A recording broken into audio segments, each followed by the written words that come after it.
Hello guys and welcome back to my Fate Grand Order Lostbelt 7 gameplay. Okay, we are captured currently. Fujimaru is still outside. He hasn't been captured. Gugalanna saved him. But yeah, everyone else has been captured by Ereshkigal. And we have had a conversation with Gugalanna, talking to her, telling her about her not hiding her true power anymore. It's fine, you know. Yeah. And okay, let's go. Well, carrying you on the back has been thoroughly dull, but I suppose uneventful is good too, now and then. Well.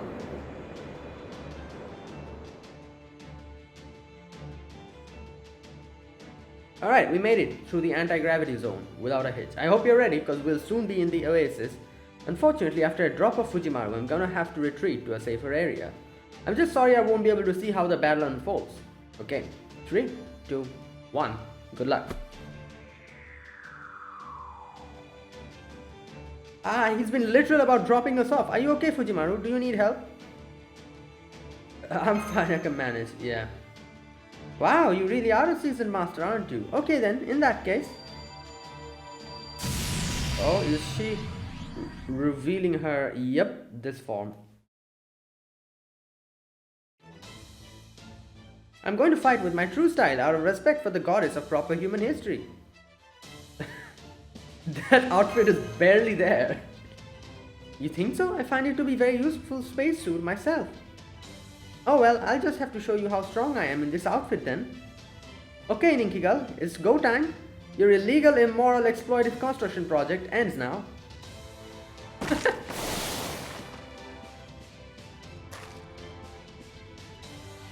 Yeah, perfect landing. Now, we challenge you to a rematch, invincible goddess.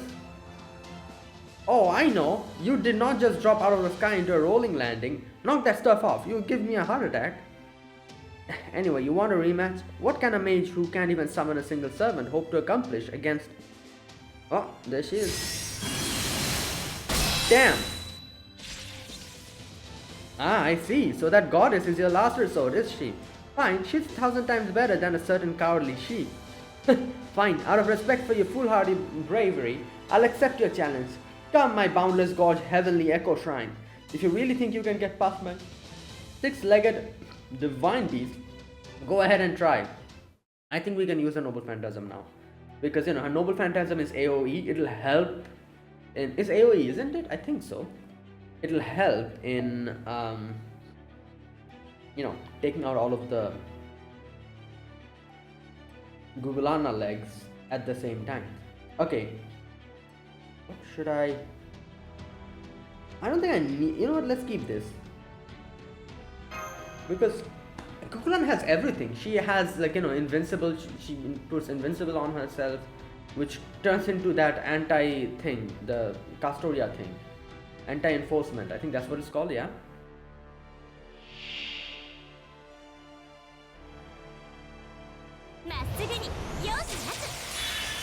There you go. Alright, so first and foremost, let's use this.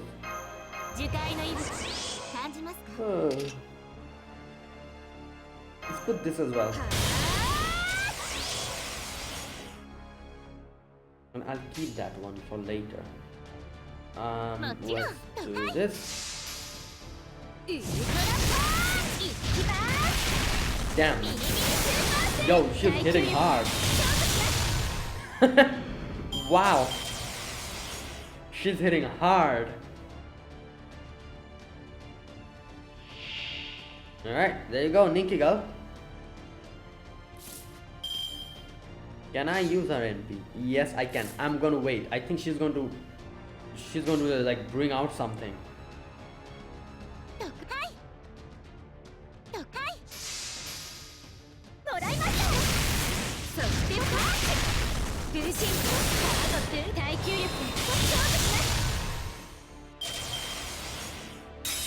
Right.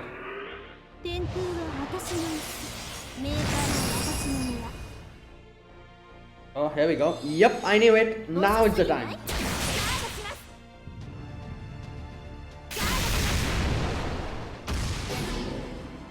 Oh no, they removed the buff. It's fine.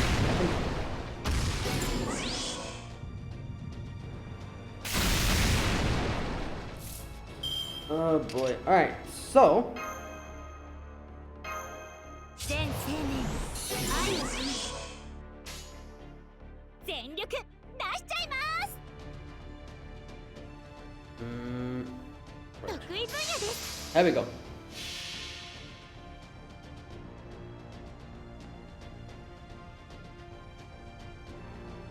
This is still not her full power because she hasn't used her third ascension. 祭壇がないのなら There you go. There it is. 自分で作るまでです。覚悟してくださいね。ククルカン本気パンチ。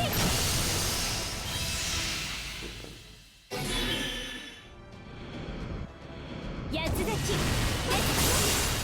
There's still two left. I'll take care of them. どう？怖い。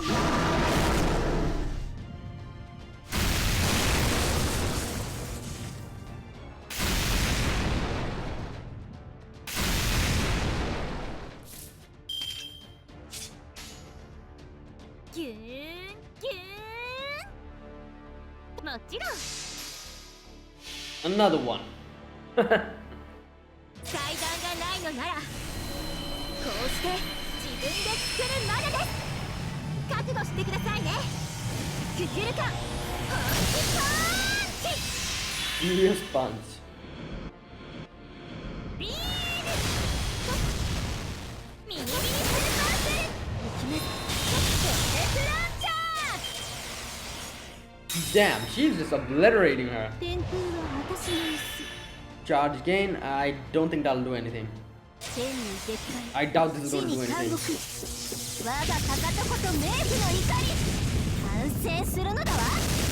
気軽に迎える。 Nothing. どう？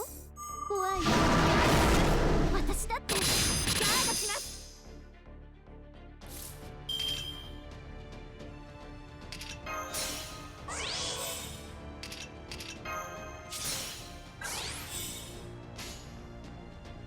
全力もはい。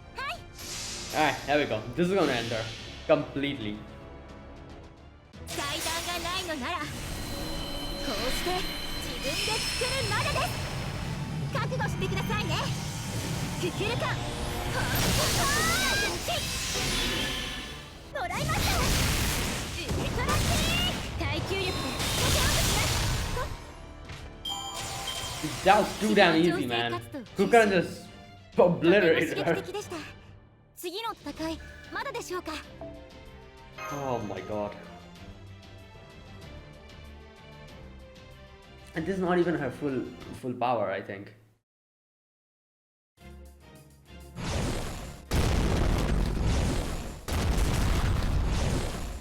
Crazy.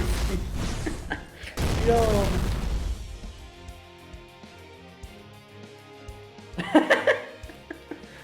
Are you freaking kidding me? Oh, we got our command spell back. Third command spell is back. Now we can use our command spells, thank god. Right, and this is no time to be standing around gawking. Gugalanna's noble phantasm has just obliterated Gugalanna, but it was also the same attack that, yeah. Yep, that was the giant karate chop that swatted the storm border out of the sky, I knew it. The attack came from Mictlan, from Gugalanna, the king of this Lostbelt. So that's what that was, but why do you look so happy about that, Da Vinci? I'm just glad it turned out to be right on the money. Also, this means that we won't have to fight this thing, whatever, because, everyone was like, oh, we'll have to fight that as well. So, one less trouble. Oh my, so the one responsible for destroying the storm border, seriously harming Captain Nemo, and subjecting you all to unprecedentedly dangerous circumstances was Gugalanna? On behalf of the Dinos, I'm so terribly sorry for all the trouble our god has caused you. Damn. I promise you we will all discuss what to do with her when we get the chance. Personally, I think that she should spend a century in the 9th Stratum thinking about what she's done. Alright. Hold on, Tepeo. I had a good reason for attacking them back then. I'm Mictlan's guardian, remember? Yeah, I guess she was like, oh, what the hell is this? Suddenly invading us. Just chopped it. Or I guess, we were at that time in battle against you, Olgamari. So she didn't probably want any type of trouble, so she decided to just swat it down. I saw an opportunity to get rid of Kaldi on the surface because they could excise our Lostbelt, yeah, so I decided to take it. So she actually is our enemy. I can't believe we survived that. She was, you could say, but I guess not now, currently. No, wait, that came out wrong. Back then, I thought you would refuse to hear me out, just like David Semvo. Oh. Also, not only that, but I guess that is why she was keeping an eye on Fujimaru. And when Fujimaru talked to her and gave her that, not gave her, but bought her that thing. What did he bought her something like a jade something, I forgot. I guess that's when she realized that, yeah, these people, they'll hear me out. But things are different now, and I know you don't mean us any harm. That said, yes, I am responsible for nearly destroying the border, and an apology clearly isn't enough. If you decide you want to fight because I'm your enemy, or you want me to pay damages, I'll understand. Pay damages? What? Okay. Yeah, I definitely don't like that idea, exactly. Damages? Honestly, after what went down in Mexico City, I already had my suspicions that you were the giant, so I don't see that as a binary between friend and foe or anything like that. Besides, we can't forget you saved Fujimaru and us yet again today. Da Vinci. Ultimately, it'll be up to Commander Gordolf to make the call. Besides, the real problem is that there's no possible way we could defeat her now. Yeah, you think we can fight her? Right. So if she's willing to help us out, we don't really have any choice but to ignore the other issues. No, never mind. For the time being, I'm just happy that one of the potential threats has chosen to ally with us. Now, more importantly, sorry to keep you waiting. Is now a good time? What do you want? Stop looking at me like that. I don't need your pity. I don't even know what you're still doing here. Your business with the Seventh Stratum is with the Seventh Stratum, not me, right? Now that Kukulkan's beaten me, the rule of the underworld built upon me being the strongest goddess no longer applies. Now this is just a plain old desert that happens to be part of the underworld. I wish I could just disappear like the miserable loser I am. Why? Just come back to the border. I can't do that. Didn't the others tell you about this? Once you become a guardian, you cannot leave your underworld without disappearing. Oh yeah, that's true. Wait, you're still in an altered form, even though Senpai's regained his last command spell. Why is that? Has it just been too long? No, I think it's kind of like King Protea, like she can... Oh no, but she's not really reverting back. Is your mind and body now doomed to remain altered forever? Of course not, but thanks for worrying about me, Mash. Kamastos might have used a command spell to alter me, but he didn't do it against my will. I freely accepted his offer. I wanted a stronger spirit origin so I could help Kaldia better. Gosh, that's so smart of you, Ereshkigal. So you had an ulterior motive in these battles we fought all along.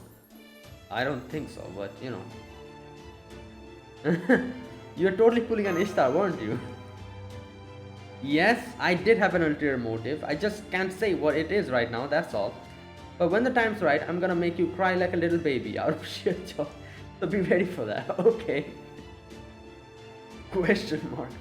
At any rate, I didn't go through alterization without knowing what I was getting into. There's no telling what might happen here, right? So I'll stay behind and keep being the guardian of this underworld, just in case. Didn't the first two guardians tell you they couldn't go with you? So I guess this means you can't come back to the border no matter what. But it's okay, don't worry about me. Even if I've gone a little evil and delinquent, I'm still Ereshkigal, the goddess of the underworld and servant of Kaldia.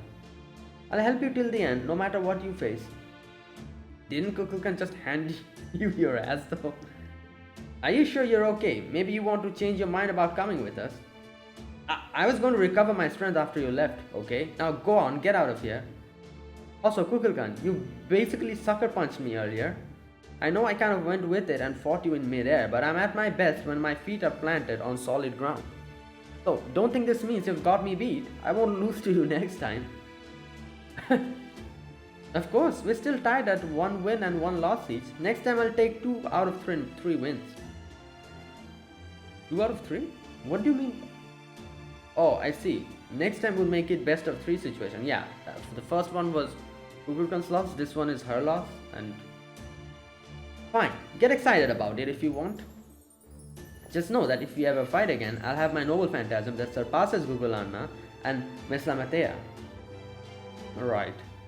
Damn, that'll be... Okay, so we have defeated Ereshkigal, and now we will be going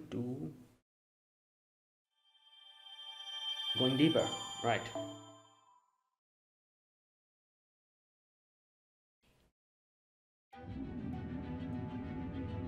Oh.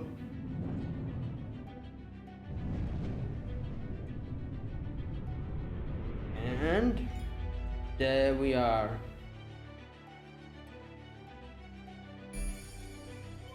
Golden Sea of Trees. Oh, we're almost close to the terminal observatory Mictlan. Right. Alright, let's see what we'll have to face like now.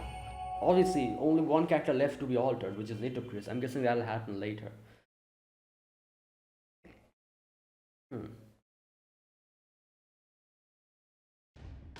And that's the long and short of it. Difficult though the fight was, we all came through intact. I see. Well done. My mind still boggles at the mere idea of a mass of Gugalannas. And at any rate, that sounds like quite an ordeal. I can't tell how glad I am. I can't tell you how glad I am I wasn't there for it. As for you, Gugalanna, are you really the body of light that struck the border? It wasn't a figure of speech or anything? No, it was really me. I'm sorry, I was just kind of acting on impulse. I mean, you know when a cute little bird flies into your house, right, director? You just want to give it a big squeeze? No. You could probably say something like a bug or something, like a reflex to that. Like there's a bug, you try to swat it away. That would have been a better comparison, you know. Not a bird. This was well beyond a squeeze. For that matter, we are a beautiful phoenix, not some little bird. There are dozens of things I'd like to say right now, but I also don't want to interfere with my field team's on-site decisions.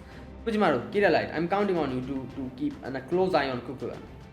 If she starts acting suspicious in any way, throw something in her eyes and blind her, and put as much distance between you and her as you can, got it? Yeah, you just told her our plan. What the hell, director? That is not how plans go. The old evil frog maneuver, huh? Got it. Evil fog maneuver. I've never heard of that move before, but I can't wait to see it. Good, then continue with the operation as planned. You may also be glad to know that our repairs are continuing on schedule.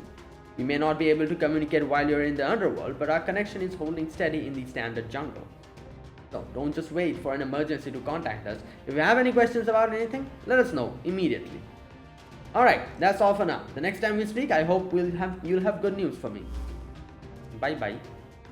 Man, I had no idea God was such a warrior. Wait, is he really more capable than he seems? Is he a reasonable guy? Well, yeah.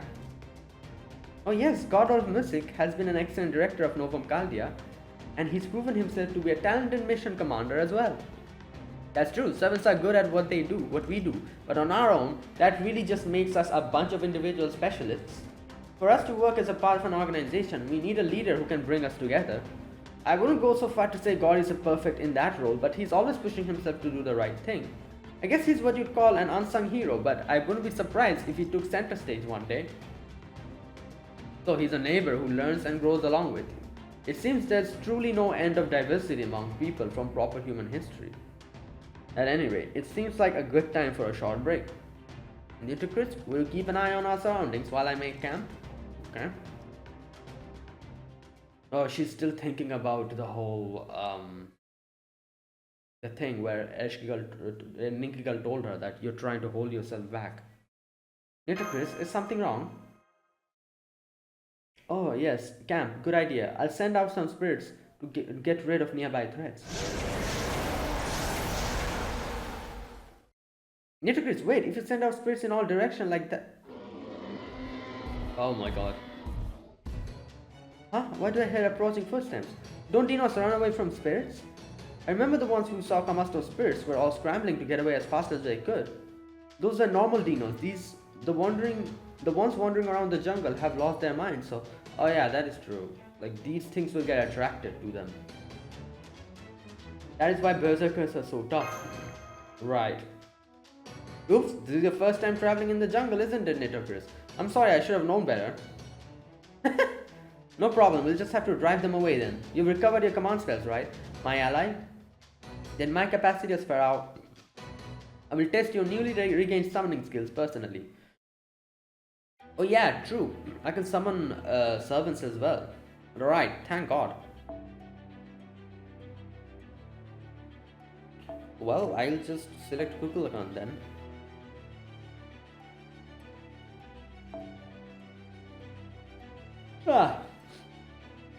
Okay, wait a minute. She's Buster, isn't she? Yeah, I think so. I'm just gonna take Koyanskaya then. Where's Koyanskaya? Koyanskaya. And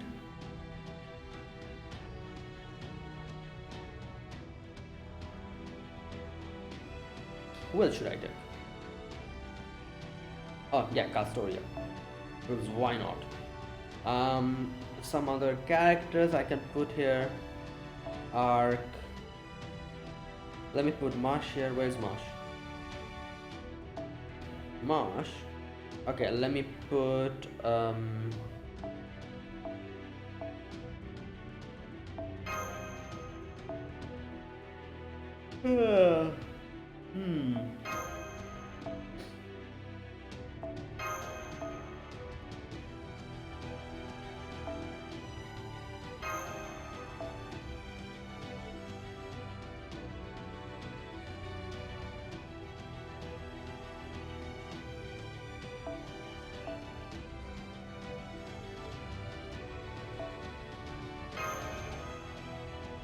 there you go. Well, this will do.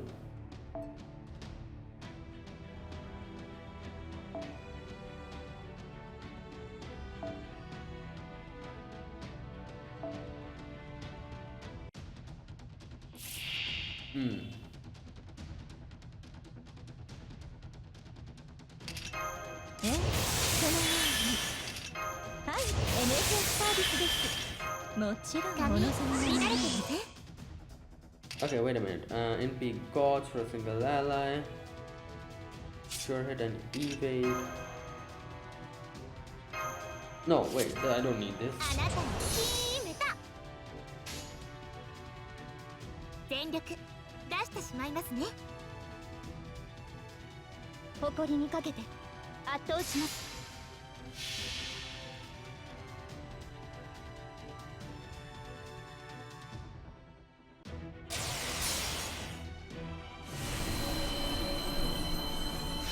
祭壇がないのなら、こうして自分で作るまでです。覚悟してくださいね。ククルカン本気パンチDamn.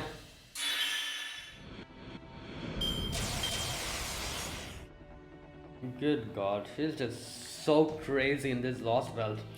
Absolutely insane.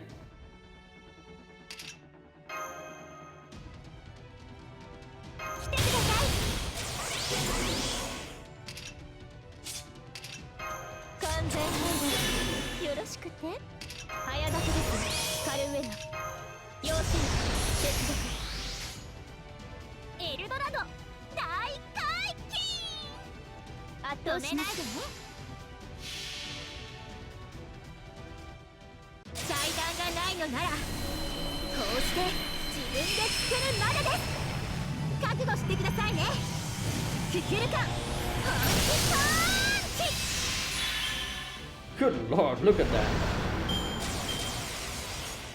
The ignore invincible is so helpful. If Kukulkan wasn't there, I would have had to bring Koyanskaya with me because of the ignore invincible.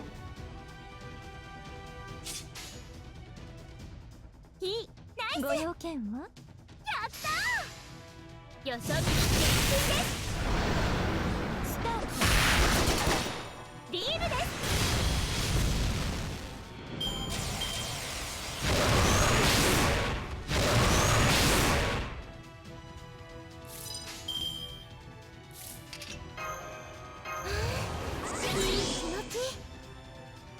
いかまあ大変目障りですね。ごめん遊ばせ。仕事とはいえ私も女ですので、実利成績そして趣味を優先で楽しませていただきましたわ。 Okay, there you go.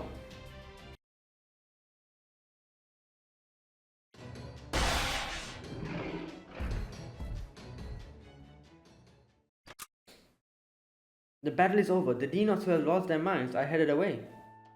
There? See, that was a perfect opportunity to verify that you had indeed regained your summoning ability. Exactly as I planned. Nice done, Fujimaru. Yeah? Yes, Farah, you were right, Farah. Yep, you might have gained your ability to summon heroic spirits, which proves you're a master. But it looks like you still aren't able to activate your command spells. Yeah. So while you can once again summon servants, you still cannot use your command spells to empower them. I don't usually use them unless, it's very necessary, so yeah. I don't think that'll be a problem. Leave some gaps in your ability as a master. Maybe I'd be more accurate to call you apprentice master of sorts, or just a summoner. Yes, just a summoner after I summon literally Arquid on the field. Just a summoner. I actually took a look at the records from the first Underworld to see how you ended up like that. And I think you said you made a deal with a mysterious guy in the mysterious place in order to come back to life. Is that right? Yeah. If so, you could be stuck like this the whole time we're in Mictlan. Alternatively, we just need to teach whoever made this deal with you a lesson. Yes. Since Kamastos had your command spell, it stands to reason that he's the one you had made the deal with. No. We made a deal with Tezcatlipoca, and Tezcatlipoca made a deal with Kamastos and gave him the command spells. Something like that, I think, as they explained. I think it was Tezcatlipoca from Mexico City. Kamastos did mention having made a deal with Tezcatlipoca. That would mean this mysterious person you don't clearly remember was Tezcatlipoca. The bastard in the sunglasses? I knew it. Good. That's yet another reason to kick his ass. All that aside, doesn't it seem like there were an awful lot of mindless Dinos earlier? Do they have a nest here on the 7th stratum or something? No, nothing like that. The 7th stratum is just a comfortable environment for them. Oh, okay. For most Dinos and Ocelome, there's a dangerous environment where one false step can kill you. Part of that is because Kamastos, the god of death, lives nearby in the 8th stratum. But it's also because the 8th and the 9th strata are filled with poisonous gas and dangerous cosmic rays. No living creature can easily enter those strata. They're just too deadly. Oh, so that's why the drone we sent to survey the 8th stratum malfunctioned and stopped working as soon as it entered the area. Right. That probably means the Tree of Emptiness is on the bottommost stratum there. I can't think of anywhere else it would be. Okay, that takes care of the campfire. How about we can the chatter then? Can the chatter and get camp set up? I've got 2 tents here. One is for Marsh and Da Vinci, the other is for Fujimaru. They're all flesh and blood people, so they need a proper place to sleep. Needless to say, I'll be fine with a bed of grass. I love sleeping on the good hard ground. I'm flesh and blood too, you know. You servants turning into spirit forms is no fair, no? Want to stay in my tent then? Yeah. Oh, good point. You trusted us enough to tell us that you were the one who attacked the storm border. So as one of the trusted companions, it's only natural that Master would offer you a space in his tent, only natural.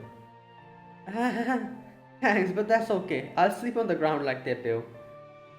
I've not quite been around for a year, but I think being alone in a tent with a guy would be a bit much. I mean, if I lost control of myself, then Mictlan would really be finished, yes? Yeah? Okay, right.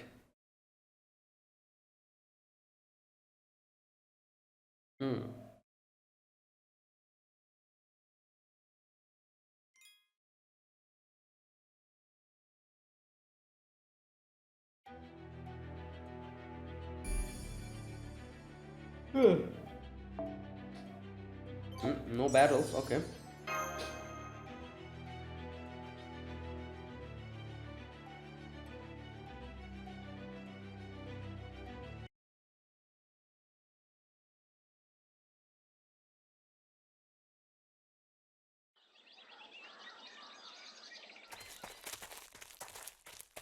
Okay.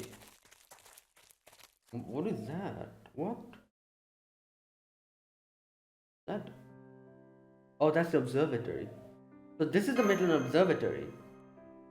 A natural biosphere. This is more like a nature preserve than an observatory. And it's not like the rest of Maitland either. This place is straight out of Cenozoic era, proper human history. I'm not surprised, the Mala has no influence here. This is where the planet's sense of touch was dispatched from the inner sea, the place where the elementals that exist in proper human history are born. Wait, this is where the planet's sense of touch was dispatched from the inner sea, the place where elementals are. Okay. So since the god filaments didn't create this part of Maitland, it makes sense that it would be closer to the environments you're familiar with in proper human history. Ah. The planet's inner sea, as in Avalon? Yeah. Yep, if you think of a planet as a living being, the inner sea is the place for its heart that's guaranteed to exist.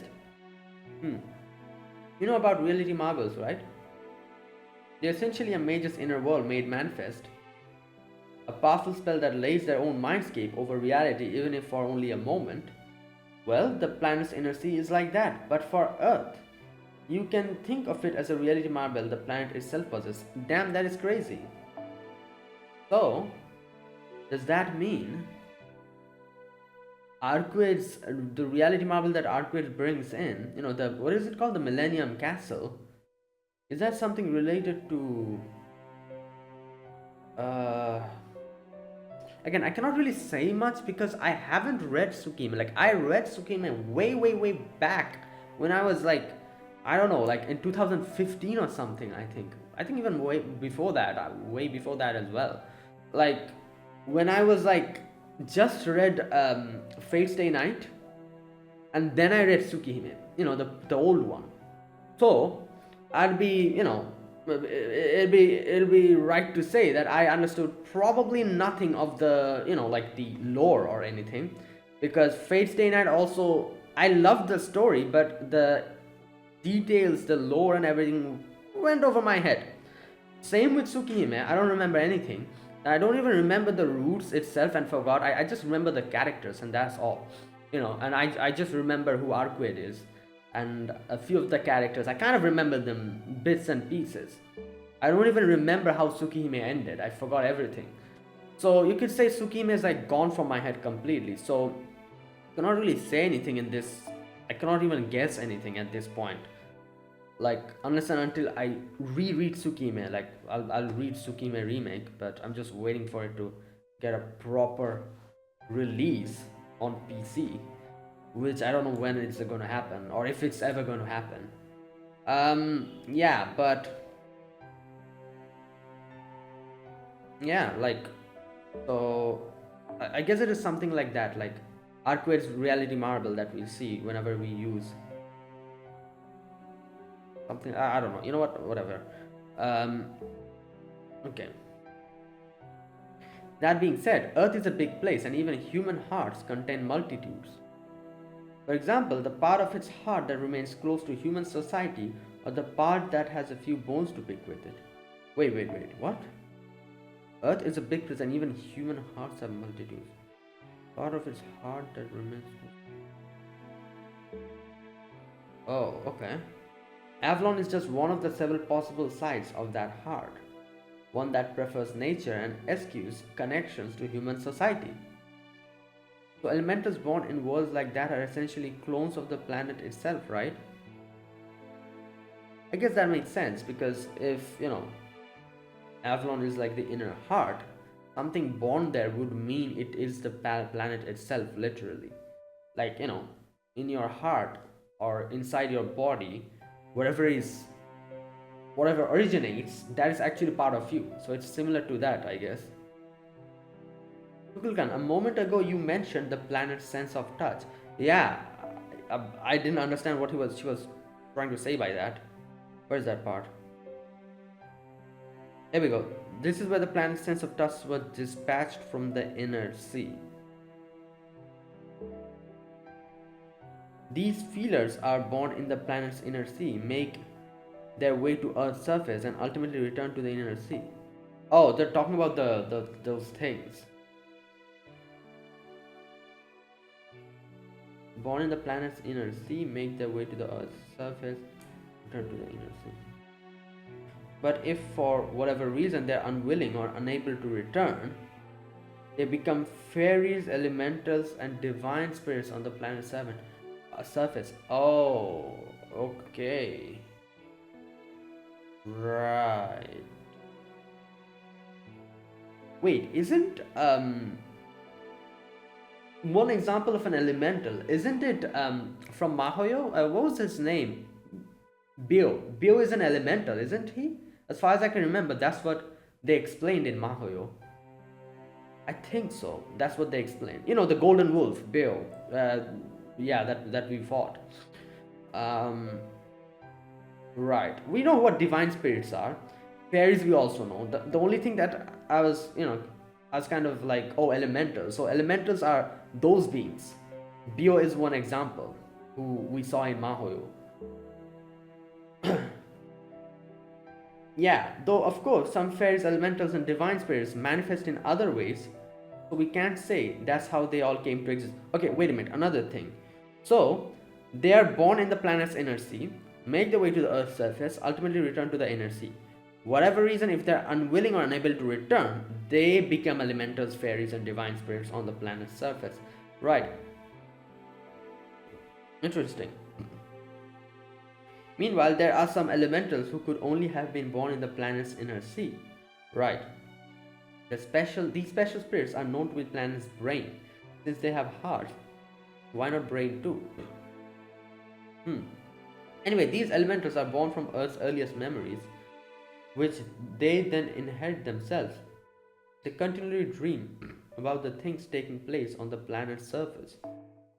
These elementals are born from the Earth's earliest memories, yeah, which then they continually dream about the things taking place on the planet's surface.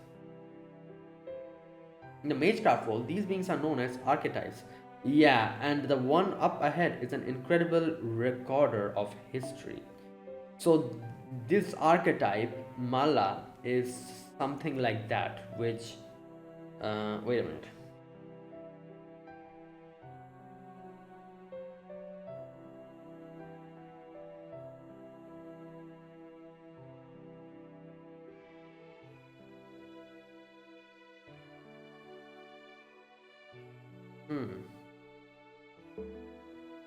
Right.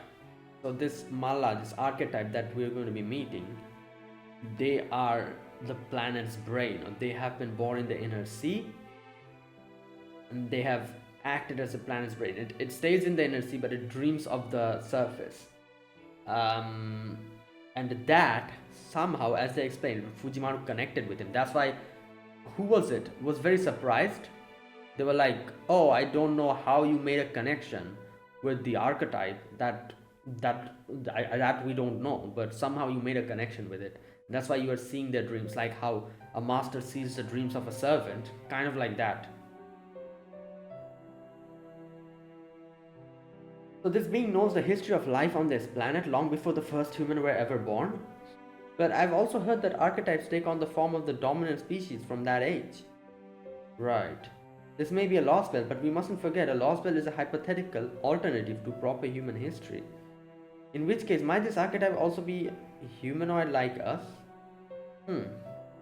I think Tepio can answer that, right Tepio? You used to be a researcher here, no? Oh, he did? That's correct. I am Tepio the Stargazer, you know. I've made the trip between Chichen Itza and the 7th Stratum countless times. I've never heard of an archetype before though. That must be another bit of knowledge the cryptor brought over. Though I get the sense you've known the term for some time, Kukulan. I'm sorry, Finns just alone weren't enough to convey that concept clearly. Man, words are perfect for this stuff. The Malla watch over us. They keep their opinions entirely to themselves. I'm surprised that Kukulkan, the teachings of the sun herself, would be bound to a rule like that. Oh well, I couldn't fail to note that Xquic isn't like other dinos. Who? Though I also suspect that a Mictlan archetype is different from one in proper human history. Okay, I think this was like one of the other dinos I forgot. Okay. Uh, Mictlan archetype is different from, yeah. Mictlan itself is already much like the planet's inner sea. Yeah. It's closed off from both the surface and outer space, unaffected by change. For the archetype born here, it must feel positively suffocating since she'll never get to see outside it. Right. Hmm.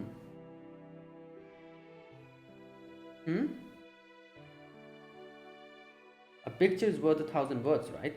Let's keep going. You'll see what I mean once you meet her yourselves. Oh, and word of warning. Under no circumstances should you adopt a combat stance, no matter how surprised you may be. Okay. This archetype is both highly sensitive and easily hurt. If you scare her off, she'll be useless for at least a few days. Damn. Okay, we gotta be careful. Oh wow, this place is interesting.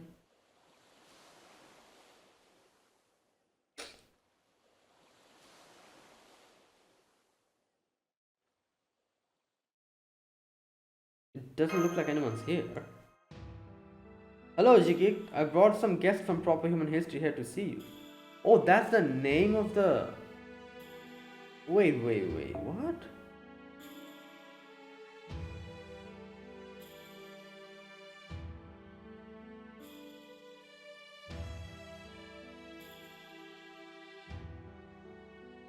Okay, so this archetype... Okay.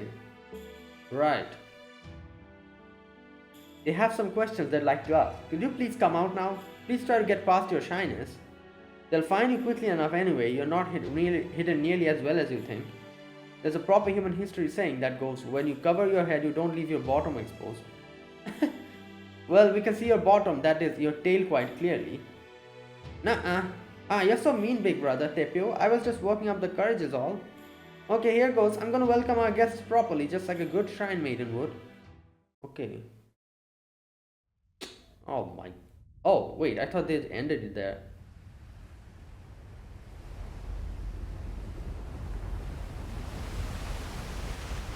Oh, it's... Yeah. No, wait.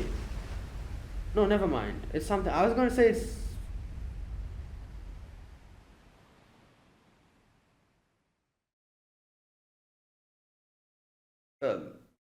Right. It is a dinosaur. Hello everyone, it's so nice to meet you. Thank you for coming this way to Chitanitsa. I'm Xquic. My job is waiting over Mictlan's journey from here in this moon plateau. Okay, I'm confused about something. So, is this Mala?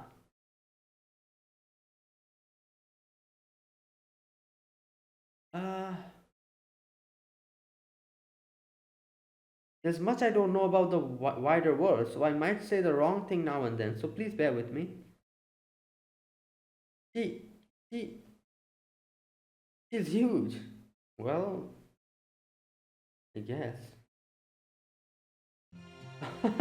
Oh yeah, Da Vinci is half gassed. A Diplodocus! You're actually a Diplodocus! Your species was the largest herbivorous dinosaur on Earth. Only you're even bigger than the ones in proper human history. You must be at least 60 meters from head to tail. This is amazing. Thank you, child of proper human history. You have a lovely voice, just as I thought you would. Huh? You know who I am? Did Gugalanna tell you about me? No, I saw you myself. I can see all the way to the second stratum for here, in fact. But unlike Gugalanna, I couldn't hear your voices, so I never learned your names. Okay, so... Like I said, is this the person who's... or the dinosaur whose dreams we were seeing? Is this Mala? That I'm... Okay. Would you mind introducing yourselves now? Thank you. Fujimaru, Marsh, Habitrot, Da Vinci, and Nitocris. Even the sounds of your names are unlike anything found here, but they are also beautiful. I am glad to have had a chance to hear them for myself. Thank you, Xquic. I think your name is beautiful too. Also, I hope you don't mind, but I noticed you called Tepu Big Brother earlier. Yeah.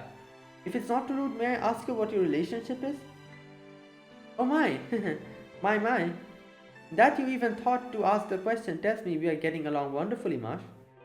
As for Big Brother Tepu's and my relationship, we're just acquaintances. We met when I first came to this observatory to study the stars. Don't take her calling me Big Brother seriously, that's just something she does. It's honestly kind of absurd. Xquic is 6 million years old and I'm only 1,000. Right. Even 1,000 is quite a lot from where I stand. I see. So why do you refer to Tepu as your brother then, Xquic? Because ever since we first met, he's been bossing me around. I'm something of a special Dinos, you see. Most Dinos never come here because this observatory means nothing to them. But Big Brother Tepu kept showing up unannounced a lot.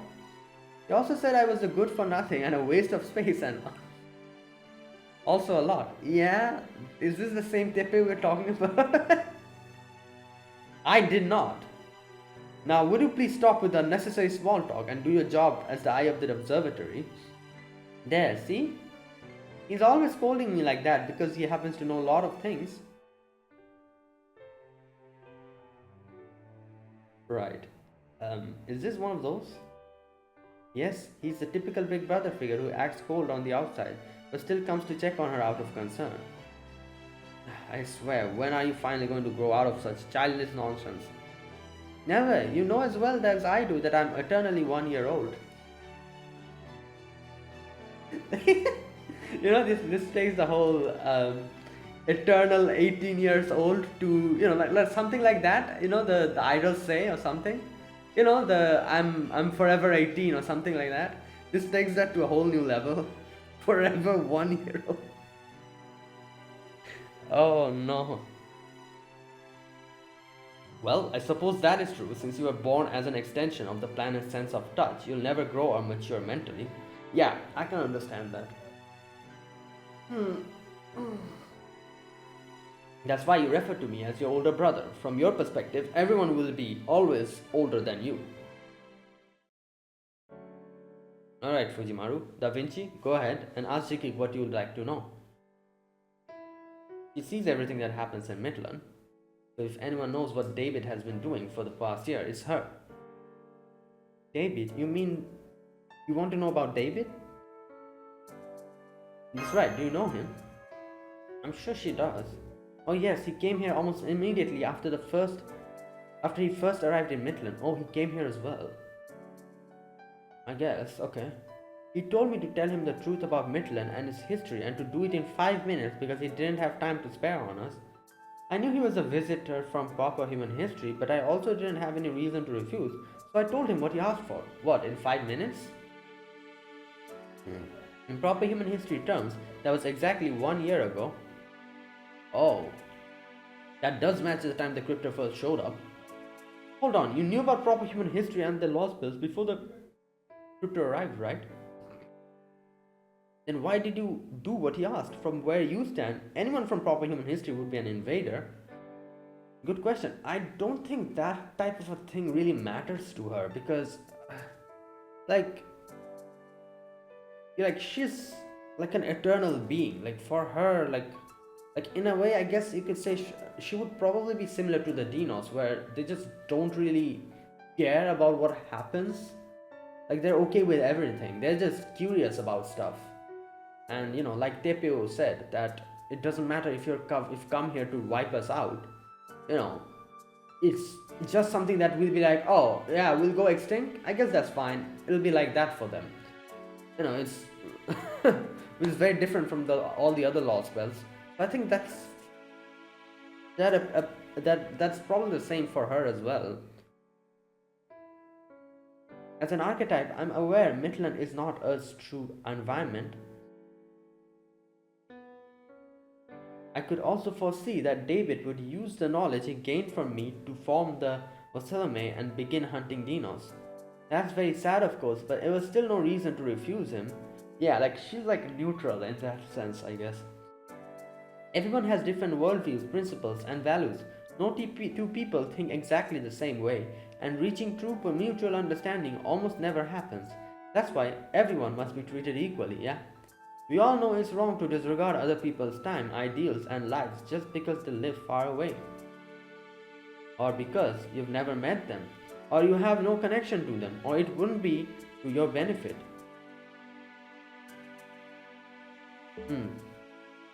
This is the core of ethics for dealing with life we Dinos have arrived at over a very, very long time. We don't discriminate either positively or negatively towards anyone, regardless of how strong or weak they might be. Dinos treat all forms of life equally. Yeah, like, you know what? I guess you could say the Dinos and, like, these people, these dinosaurs, they are the most close to what, like, divine beings are, because divine beings, gods, goddesses, they are neutral in all sense. Even if something that happens is like in the wrong side, the right side, they don't judge. They treat everyone equally, in the equal way. Even if you're like the most heinous people in the world, you'll get similar treatment. That's how gods and goddesses are. At least that's how I see them. They're neutral in every aspect. Every single person on the world is their children, I guess, in that way. So you could say that all the Dinos, since they share the same value, like I said, that's why I said, like, that's why they said that it doesn't matter, even if you've come here to wipe us out, it's fine, we're okay with it. Like, so you could say the Dinos are probably the closest they could be to to being like a divine, like, entity. Like, they're more, what can I say, they're more complete in that sense, because us humans and every people, they, not only people, every creature, they obviously prioritize people close to them. Like, that is pretty normal, that's what we do. But these creatures, they don't do that. To them, everyone is equal. Just like how we wouldn't favor a few group of people than the other, they would treat them equally. Even if it's your friends or family, they'll get equal treatment to a complete stranger. That is like how, I guess you could say, like, an enlightened being acts. Like, there's nothing chaining them to the, like no type of, what can I say, like, they don't have like any type of preference, or like, they're eternal in that sense. Like, that's why, that's what's called enlightenment. To be enlightened, to reach enlightenment, you have to just give up everything, that kind of thing, that you'll have no bias or preference, everyone will be equal in your eyes, which is pretty difficult to do. You have to be neutral with yourself as well, your own life as well. Like, for us, we try to save ourselves and our family members and our friends before everything else, but that won't do. So they're kind of like that, and they're the closest to what an eternal being can be, which is very interesting. Like all the Dinos. After all, a society where only special people are given special treatment would simply be wrong, wouldn't it? As I thought, it seems she's deeply impressed, Marsh. Yes, she could compile with David's demand, which is why she'll do the same for you, yeah. Now, let us get down to business. What has David been doing, and what is he planning next? There's no need to discuss anything else. It's not like you to be so impatient, big brother Tepio. If you want to know David's objective, then you should also know what he asked me. Isn't that how you would normally approach things like this? Right. Good point. That information is definitely crucial, and I'm also very interested in hearing it. Is something wrong, Tepe? We've been kind of restless ever since we got here. And it's very interesting to see how, like, like I said, I was literally talking about how these, like, Dinos, all these beings are so different. And Tepe has always said, I've always felt myself detached to that, which shows how he's more similar to us humans than the other Dinos. So coming in contact with us has made him turn more human than he was ever before. He was kind of a lot more human than the other Dinos, because he had like prioritizations. He wanted to be, like, he was different from everyone. He wanted to learn and everything. and now coming in contact with us, going through all of this, the whole marine situation and all that, he has even become more and more like us, like as humans. He's like prioritizing things, like, which is very different from how usually the Dinos are. So yeah. Have I? I suppose I have. I must have gotten more worked up than I realized over being back in the observatory after such a long time away. Alright, I'll leave the questioning to you, Da Vinci. In the meantime, I'll go and prepare the Popol ritual. What? Popol ritual? Ritual? Alright, I guess I'll handle the questions then. You said David asked you to tell him the truth about Mictlan and his history, right? Our understanding is this Lostbelt began when dinosaurs became the dominant species. No wait, that's not right. It began with the fifth of the Big Five, the meteorite collision, that wiped out nearly all lives on the surface. Yeah. Afterwards, the filament-like alien life forms that came here on the meteorite restored the land after everything had burned down. Okay. Then they chose the dinosaurs to serve as the hosts and used them to create Mictlan. Yeah, instead of waiting for the humans to come, they chose the dinosaurs. That's our current working theory anyway. Are we on the right track? Whoa, you're too precious, Da Vinci. I'm amazed you have been thinking about things that happened in that time long before. Anyway, yes, that's all correct. Well, some of the finer details differ a little. In proper human history, the filaments came to the Earth on the meteorite that crashed into Yucatan Peninsula 66 million years ago and at the end of the Cretaceous period. But in this Lostbelt, the meteorite crashed here with them about 300 million years ago. 300? Wasn't it 250? I guess these are the finer details that are different. At the end of the Carboniferous period. The filaments that came here from outer space and ended up stranded here are called Malla in our native tongue. Oh, the filaments are called Malla. Okay, I was confusing that. That's why I was like, questioning that. Is this Malla? No, okay. I think I kind of misunderstood something when they were explaining. Okay, wait, another thing I just realized. No, I think we were correct. 250 million years before, okay, so where's that part? 66 million years ago and 300 million years ago. So you need to subtract that. If you subtract that, you'll get like a roughly 250 million years before. So, the calculations kind of, it makes sense. Right. Okay, wait a minute. Filaments that came here from outer space and ended up stranded here are called Malla in our native tongue. Right, so Malla isn't the archetype. Okay, like I said, I think I somehow misunderstood a few things while I was reading the whole thing. The Malla, the filaments, while this is, okay, this is an archetype. This is the brain of the earth, you could say, like as they explained. That has been born in the inner sea. So, right. So, Xquic is the archetype for Lostbelt 7, I'm assuming, version of Earth. Right. And while the Malla are the filaments, the strands. Yeah, I kind of mixed that up, I guess. Because I was thinking like, oh, so is this Malla? No, I thought Malla is the archetype here. But no, Malla is the... Which would make sense because if I remember, we interconnected with the Malla. We were seeing their dreams. And... Right, correct me if I'm wrong. So I think I had a misunderstanding. I thought we were seeing the dreams of the archetype, that is Xquic. But I guess that's wrong now that it has been established, or now that I realize that the Malla are actually the filaments. We were seeing the dreams of the filaments, weren't we? And I'm pretty sure that is correct because I remember, like I said, I went back and reread that section. I remember in the first dream that Fujimaru had, they were referring to themselves as us, like, we chose the Dinos, that means the Malla here, that is the filaments. So that was the dream of the filaments, or that we were seeing. We weren't seeing the dreams of archetype, that is Xquic, I guess.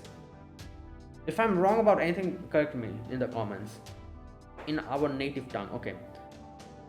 When they first landed, they used a network of plant roots to stabilize the supercontinent of Pangaea and kept it from breaking apart into smaller continents. Yeah.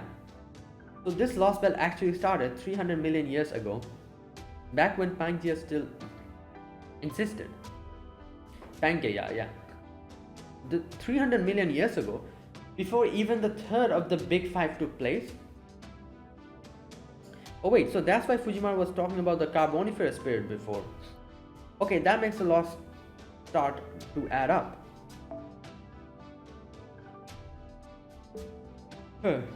In proper human history, 95% of Paleozoic era aquatic life went extinct during the transition from the Permian period to the Triassic period. That was when dinosaurs stepped in as the dominant life form, since they were better suited for that environment. After that, Pangaea split apart into the Laurasia continent to the north and the Gondwana continent to the south, which scattered the dinosaurs all across the world. Yeah. But if Pangaea hadn't fractured, then the dinosaurs' paradise would have had much greater opportunity to flourish. Okay. And as long as the dinosaurs remained at the top of the food chain, there would be no chance for mammals to evolve into intelligent life. Okay, true. So Pangaea kept being Pangaea because of the filaments, since they, fixed everything up, and that is why the whole history here has gone off the rails completely from our proper human history. And that all starts because of the meteor that came here with the filaments, and they came quite earlier than they originally came. Right. That's why everything went out of whack. So that was how Mictlan began. How the Mala's early arrival changed this world so dramatically. Yeah, there you go. That's why. Since that never happened in proper human history, the Pangaea broke apart, the dinosaurs went extinct, and the humans brought, because yeah, if the dinosaurs kept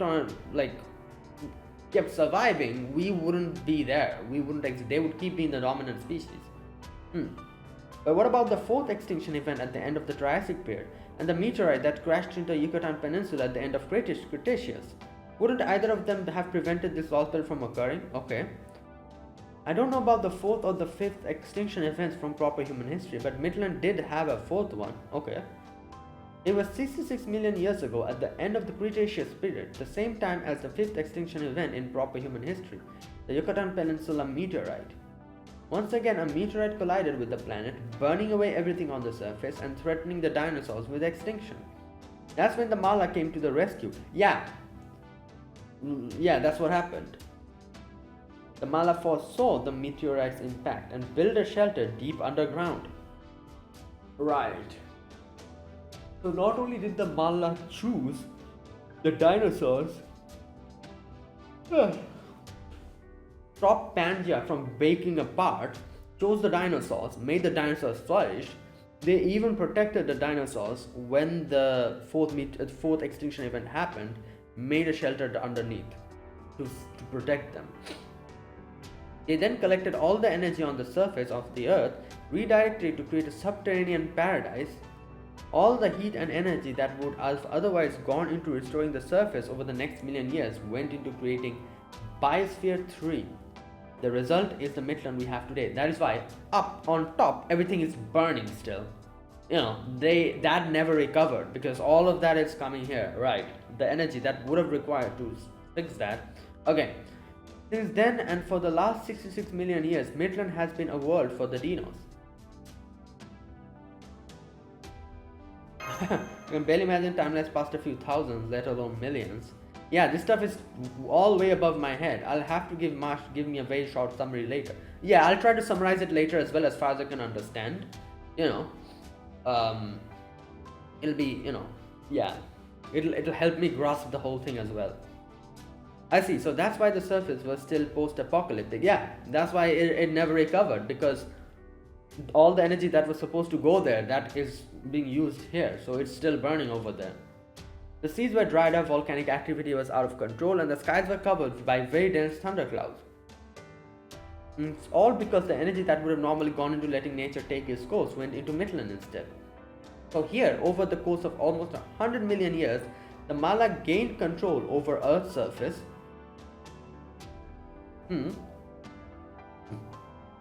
but that would never have happened in proper human history. Yeah. In proper human history, the meteorite that carried the Malla was the one responsible for the fifth extinction event that happened 66 million years ago.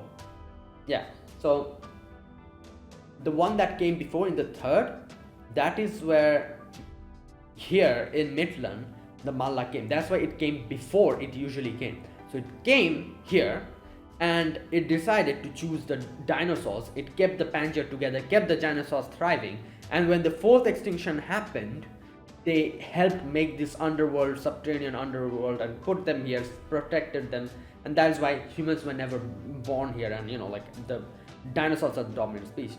While in proper human history, since Malla didn't came before, the third meteorite wiped out everything, broke Pangea apart, Pangea got broken apart. Humans, okay, wait a minute. From here, I guess I'll have to understand properly. Humans came in later. Okay. Third extinction event happens in proper human history. Malla wasn't there. Pangea breaks apart. Dinosaurs go extinct. Fourth happens. Fifth happens. In the fifth extinction event, the meteorites contain Malla here in the proper human history. Malla comes in, and they choose the humans. That's what happened in the proper human history. Right. Was responsible for the fifth extinction event that happened 66 million years ago. That meteorite wiped out the dinosaurs and caused more huge changes in the Earth's ecosystems. That led to mammals taking over, and over the next 40 million years, humankind's ancestors were born. Yeah, mammals, not humans. Humans saying it like they chose the humans would be a wrong thing to say. They chose the mammals. And from the mammals, due to evolution and everything, humans came. Okay.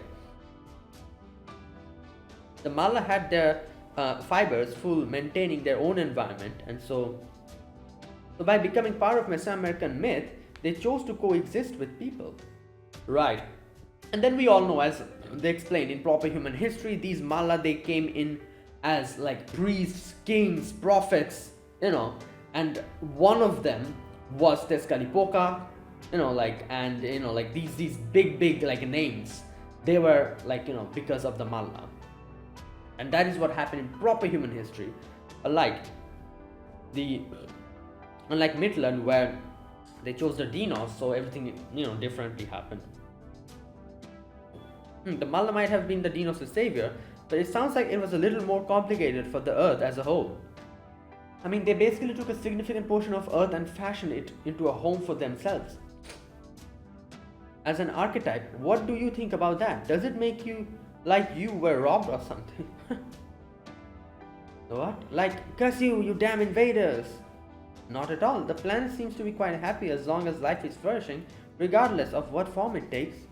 Besides, if we are talking about invaders, there's one that label fits much better. Right, yeah. In fact, that invader was the impetus behind Mictlan's creation. In proper human history, the Malla were responsible for the Earth's fifth major extinction event and created the Yucatan Peninsula mythological world. But in our Lostbelt, something else was responsible for our third major extinction event, a meteorite that burned its way deep below Mictlan. Oh! Are they talking about Ort? Wait a minute. Like the Malla, it was an invader which arrived 66 million years earlier than it should have, owing to slight a deviation in its course. A planet-eating monsters that came here from the Oort cloud in the far reaches of the solar system. Right, wait a minute. Okay, so third extinction event that happened in Mictlan, it wasn't some normal like random meteorite, it was Oort. And the Malla came along with the Oort. And that's why Malla came earlier here. Oort cloud in the far reaches of the solar system. Okay.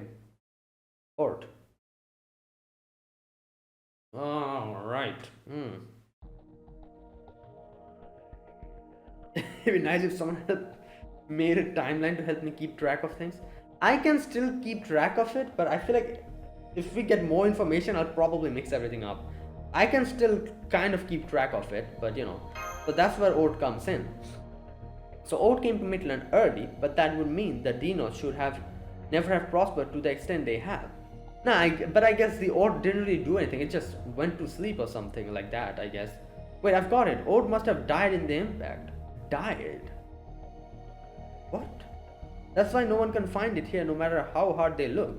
No one's ever seen it because it's already... No, what is she talking about? Oh, but I guess they didn't really see it. That was a preview. Oh no, Ord went on a rampage after it arrived. It actually completely destroyed Maitland once. Like, I cannot even imagine, like, Ord can just die like that. Like, it seems unfathomable to even imagine Ord dying. Like, and just by... Okay. You're kidding me. Oh man, I was completely off again. Like, yeah, like, why would you even think that Ord just died from that? But then, how in the world did the Dinos survive? Please tell us, Xquic. Oh no, you're adorably smart, Da Vinci. The guess was almost entirely correct. Ord did die when it fell to Earth. It just doesn't die the same way most living things do. 60 million years after Ord first fell to Midland and ceased to function, it suddenly began to function again just when the Dinos finally arrived at the ethical approach to dealing with life. 60 million years after Ord first fell to Midland and ceased to function, it suddenly began to function again when the Dinos finally arrived at the ethical approach to dealing. Okay, this was our world's fourth major extinction event.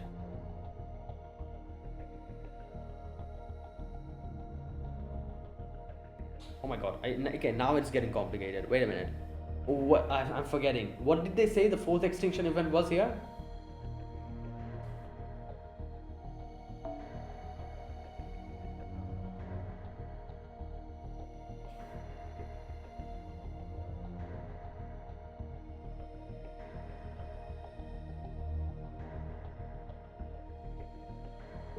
Oh yeah, that's when the Mala made an underworld. Okay, yeah, I remember again. That was the fourth major extinction event here. Right.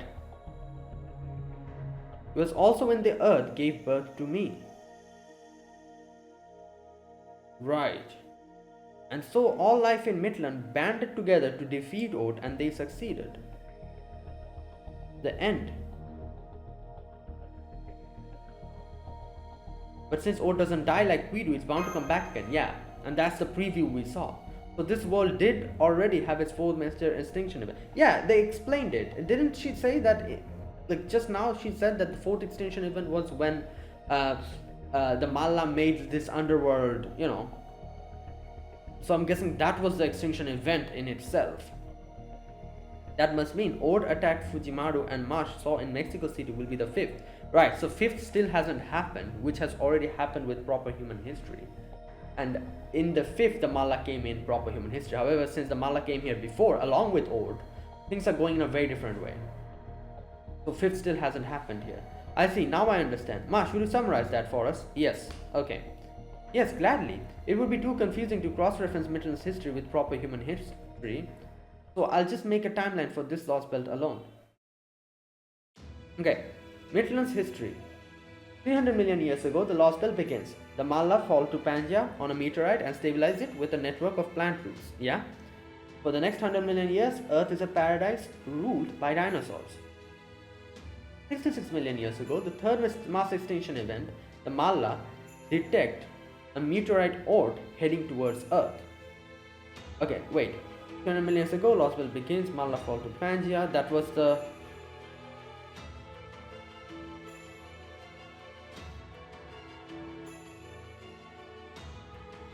Wait, I thought the third extinction event was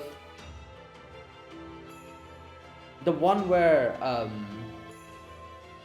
the Mala came to Pangaea.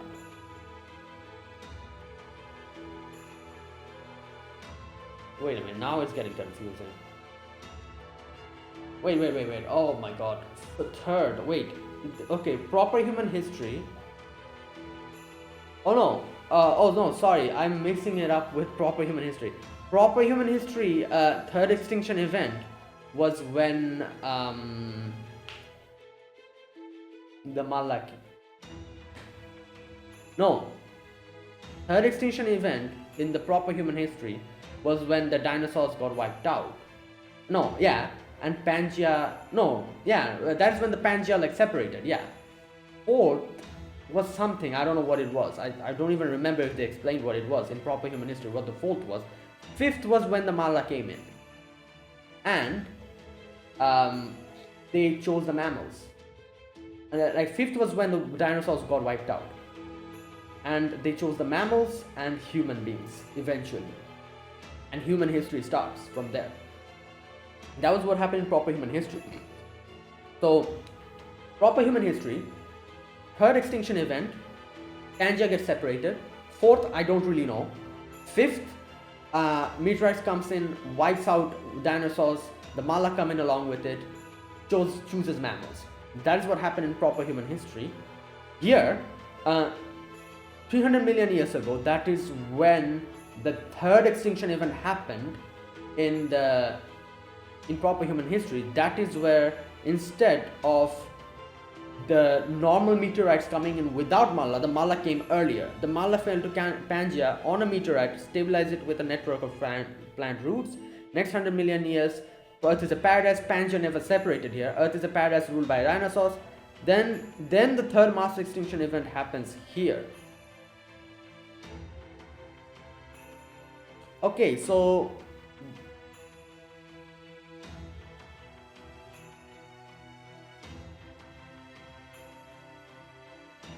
wait, so why is the third mass extinction event here, the 66 million years ago? Oh, because it was never an extinction event, because it didn't extinct anything. Like, like the Mala fall to Pangea, this thing which was supposed to have broken down Pangea, that never happened. So I guess that is never really called the third mass extinction event here in Maitlan's history. In Maitlan's history, third mass extinction event is when this happened 66 million years ago, where Ort comes. So this is the third mass extinction event that happens here. But the one that happens in the proper human history, that is considered a mass extinction event in proper human history only, not here. That is why it is confusing me, I think. Because here, that's not an extinction event. That's the event where the Mala comes and, doesn't let Pangea separate. That's why they're not calling this an extinction event. It's just written here 300 million years ago, Lostbelt begins. Right. And yeah, that's where this Lostbelt begins. Because before all of this, all the extinction events that happen normally, which matches with proper human history. This is where things deviate. So this is where this Lostbelt begins.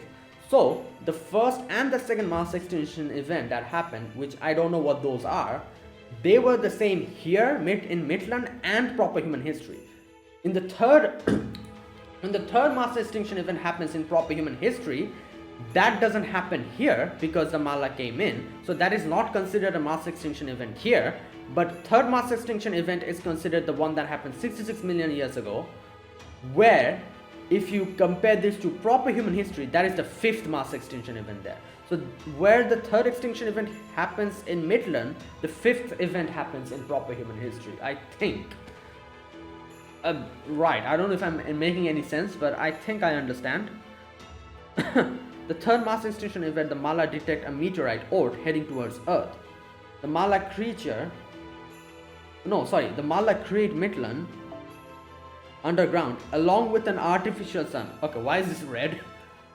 Right. They evacuate all life from the surface to Maitlan. Yes. Right.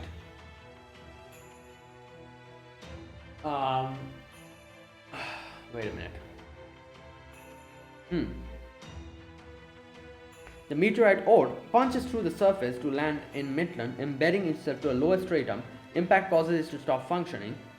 20 million years ago, Maitlan is thriving. Proconsul, ape precursors of humanity, are born in Maitlan as well. Oh. 6 million years ago, the fourth mass extinction event, Ort reactivates. Xquic is born. Ort is shut down. Yeah.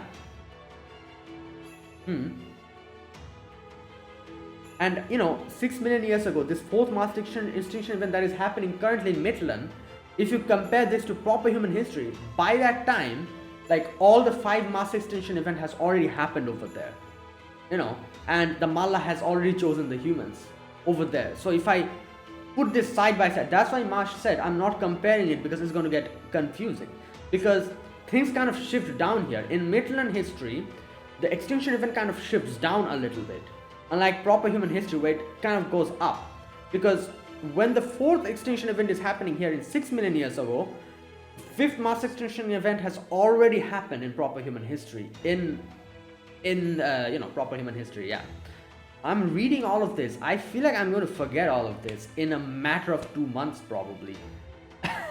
Good lord, like I can understand it pretty properly now.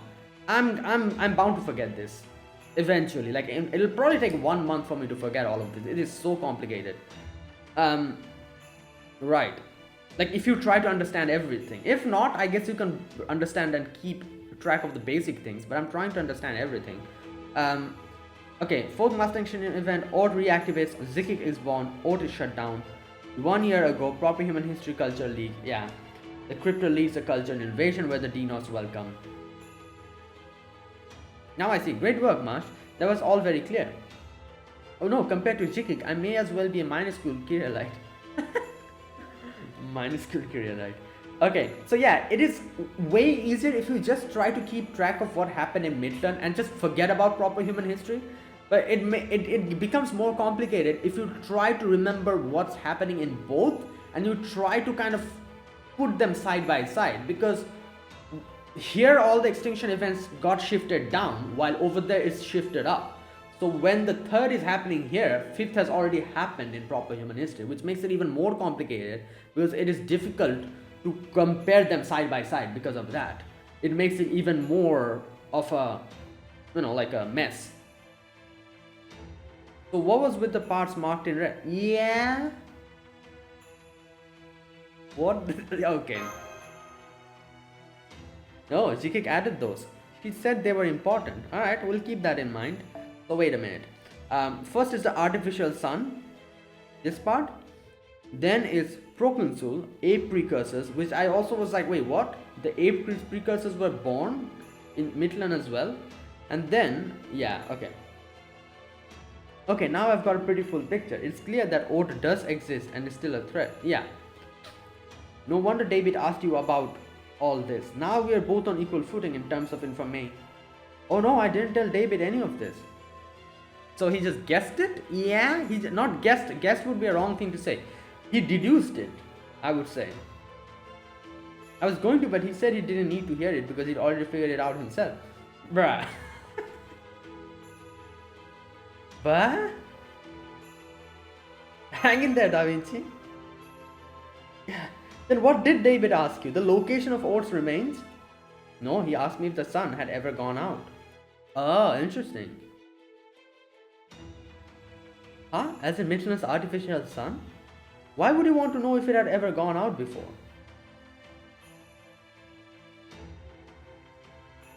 Oh yeah, it must be have to do with Osalome's belief that human sacrifices can revive the sun.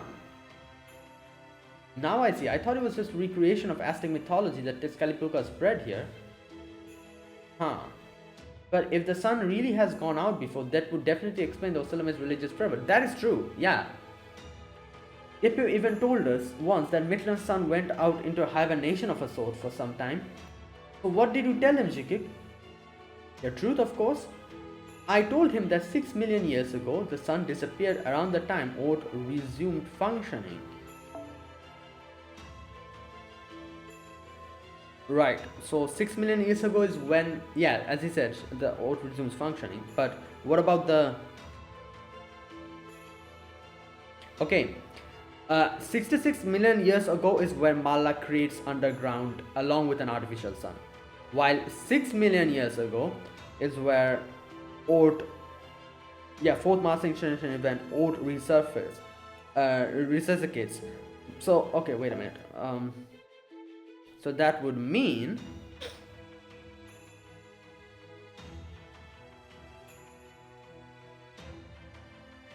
66 million years ago, yeah, the Malla make the underground thing, Ort comes in. Then 60 million after that, that is 6 million years ago, Ort comes back up again, and that is when the artificial shuts down for a moment. And I told him that was when Khan Kingdom, the non-Dinos civilization that was also flourishing at the time, died out. Wait. Khan Kingdom. The Proconsul, oh, wait. Proconsul. Wait, where have I heard that name? Khan. I think they literally, I think in one of the previous videos. Oh my god. Huh? Hold up. Khan wasn't a Dinos nation? This is the first time I'm hearing about that. Yeah, because I also, oh my god. So you're saying that a long time ago there used to be another non-Dinos civilization here besides Mexico City? Yeah, that's right. That's why I added the part in red about Proconsul being born earlier. Yeah, like I said. So 20 million years ago that happened. Wait, so 20 million years ago the Proconsul came up, and 6 million years ago they got wiped out. So they stayed for like 14 million years. For 100,000 years, a human kingdom flourished in Mictlan too. Wait, 100,000? What? Didn't she say like 20 million years? Okay, this is just 20 million years ago. 6 million years ago, yeah.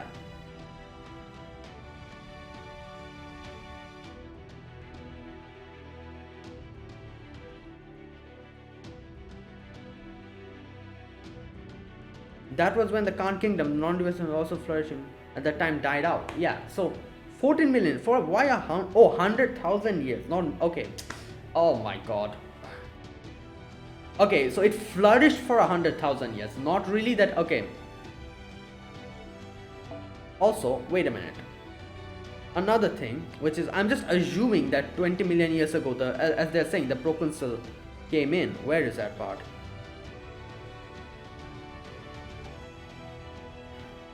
But them come, like them.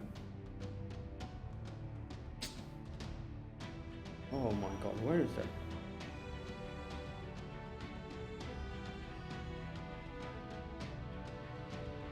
Wait, I think I went too far. Oh, here we go. They're born. It's not that they, so they were born and it took time for them to evolve. And they only flourished for 100,000 years when they were actually proper humans, I'm assuming. So it's not that they always flourish from the time where they're born, they already become humans. No, it took a while, quite a while, for like millions of years they evolved, and then finally for 100,000 years they were a human kingdom. They were much weaker than the Dinos, but they had a great talent for engineering. Towards the end of the kingdom's life, they built a flying ship very similar to your Stormborder. Oh, that ship is the only reason Mictlan was able to fight back against Ord. Khan's soldiers accepted modification to their bodies which made them invulnerable. They fought to the last warrior. It was their efforts that drove Ord down into the bottom stratum. Ord sunk into the sea of magma and Mictlan regained the light it had lost, but at the cost of victory was the entire kingdom of Khan. Now the remains of one of the cities have been repurposed into Chichen Itza. So that is why I was so confused, because I was like, how are there, how is there like humans here? Like the king of dinosaurs, Gugalanna, where did they come from? If this whole, if this whole world was always Dinos, because that's what I thought, and I'm pretty sure that's what Fujimaru and everyone else also thought, that like everyone is Dinos, there were no humans here at all, and now we are getting to know there were humans and they were in Chichen Itza, and that is where the king of dinosaur comes from, and Gugalanna possibly comes from that as well. So they are remnants of that civilization, of Khan civilization. That would make sense.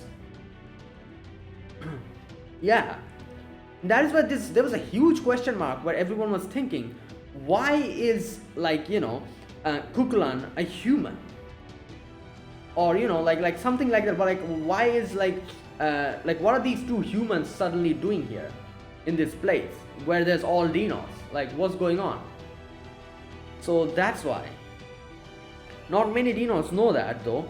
Big Brother Tip is probably the only one, and only because he figured it out on his own. That explains a lot, yeah. Oh, and these, oh yeah, the graves and everything, that also makes sense. These were human skeletons. I never clocked that. Yeah, that's true. Those were human skeletons. How could there be human skeletons if there's always dinos here? There should be dino skeletons, not human skeletons. So those soldiers enhanced their bodies to last for 6 million years ago, and now they stay intact even in death. Oh yeah, true. No wonder those dead spirits were so tired and full of regret. Xquic, did no one from Khan survive? Was every last one of them really wiped? Well, you have your answer. It's the king of dinosaur and Gugalanna. Oh no, one of them is still alive. One. The king of Khan, who dealt Ord the finishing blow 6 million years ago after losing all his people, is still alive today. That's the king of dinosaurs. His modified body ended up so strong that he was no longer able to die. In the 6 million years since he went insane and began to fly around the underworld. Oh no! Wait. That's okay, well, alright. That's Kamastos. Oh. Wait, so what about the king of dinosaurs? I'm sure he's also part of the Khan dynasty? A bat of death. He's still out there even now. And that's why he stays there along with his people, over there, like with the skeletons. The brave king's name is Kamastos, the maddened king who continues to search for the people of Khan, though they no longer exist.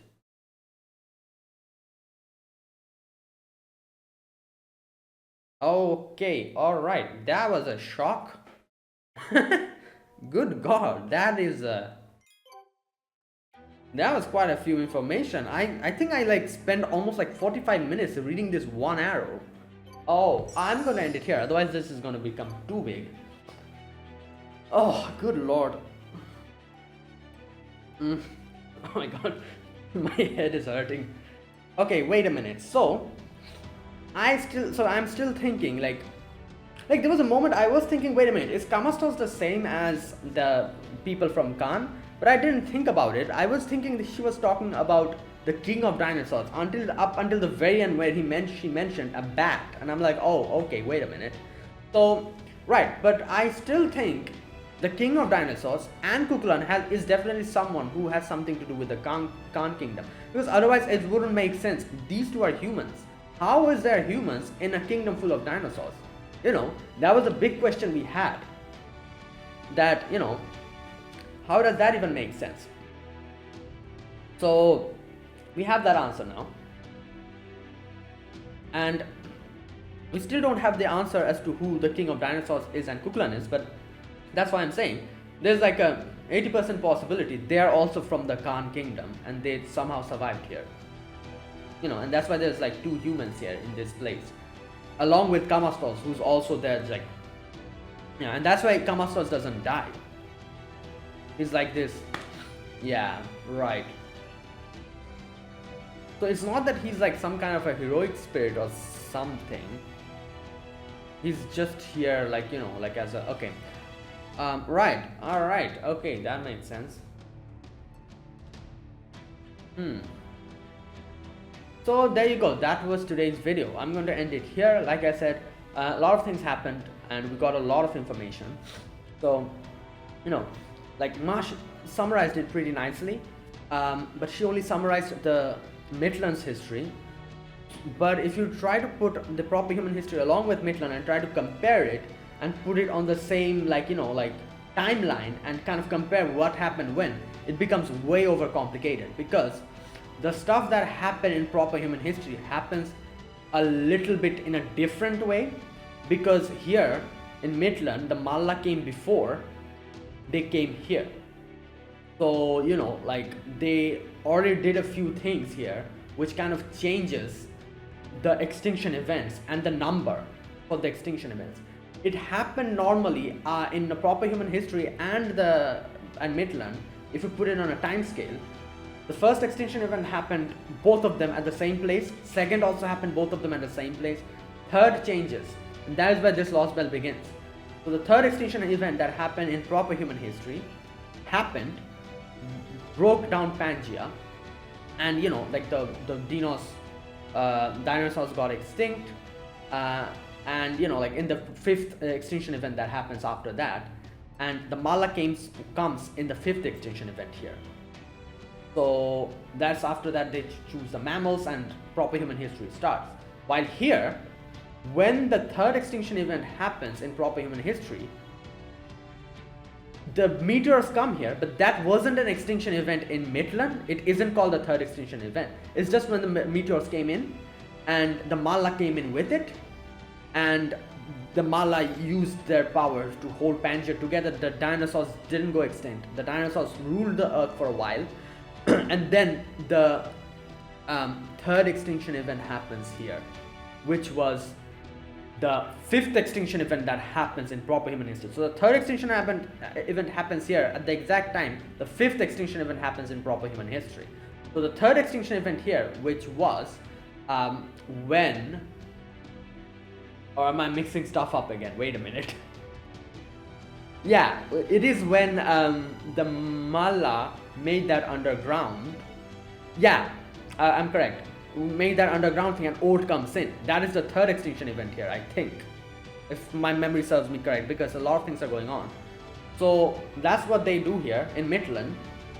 The third extinction event happens, Ort comes in, and we get to know here the Khan dynasty and all that stuff happens here. I'm not going into it's going to make it even more complicated, you know. So that happens. Ort goes to sleep.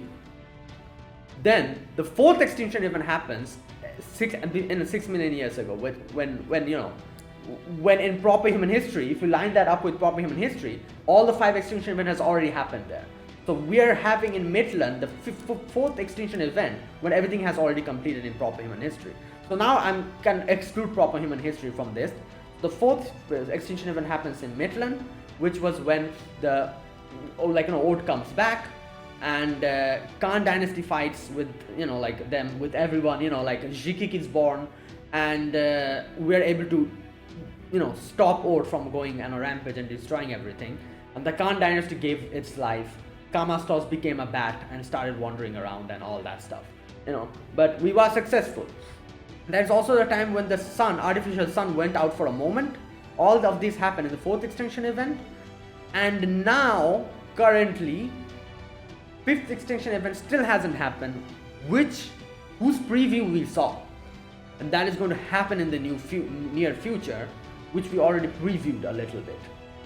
So that is the history of Mictlan compared to proper human history. Right, I think they should have done a little thing that they did in Lostbelt 6. If you remember Avalon Le Fay, they had a little tab here where they kind of you know, just put the dates and kind of wrote everything what happened. It helps very much, because I've forgotten a lot of the things that have happened chronologically in Lostbelt 6, but if I go back to Lostbelt 6 and read that, I'll remember everything again, you know, or at least the basic summary of everything. So it would have been good if they did something like that here, but you know, yeah, I guess not. Anyways, and I'm going to end it here. That is it. I thought I was going to make this video 1 hour, it became 1 hour 40 minutes. Good God, this section was too damn big. Or at least it wasn't that big, but to properly understand, you have to spend a lot of time here. Oh Lord.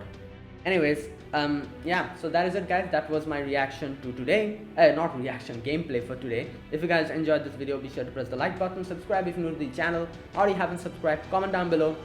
Anything you want to say, anything you want to let me know, I'll check them out. That is it. Thanks for watching. I'll see you guys tomorrow with another video on Lostbelt 7. Until then, goodbye and have a nice day.